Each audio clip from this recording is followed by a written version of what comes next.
suis chirurgien de la main et en particulier je fais beaucoup de mains de l'enfant à Saint-Jean-de-Dieu car il y a un pôle dédié à la pédiatrie. Alors en ambulatoire, c'est des choses simples dont le saignement et la douleur est contrôlée. Par exemple, des enfants qui ont des doigts bloqués en flexion, on appelle ça des poussarceaux. Des enfants qui ont des doigts collés ou des syndactylies. Il y a aussi des enfants qui ont des duplications, c'est-à-dire des doigts doubles, comme un double pouce ou un 5e doigt flottant. Bon, ça, c'est des choses relativement simples. On fait aussi des choses beaucoup plus complexes qui rentrent souvent dans le cadre de syndromes et qui peuvent nécessiter une hospitalisation, comme des mains bottes, des absences de doigts, des malformations compliquées concernant 2 mains ou plusieurs doigts.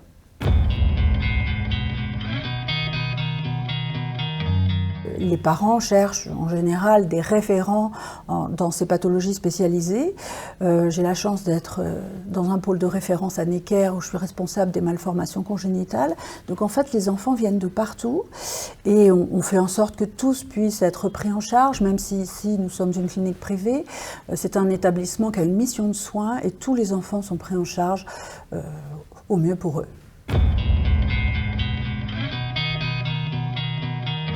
Pour la prise en charge des enfants, il faut savoir que les parents ont 2 craintes. L'anesthésie d'un tout petit ou d'un enfant et est-ce que mon enfant aura mal après l'opération.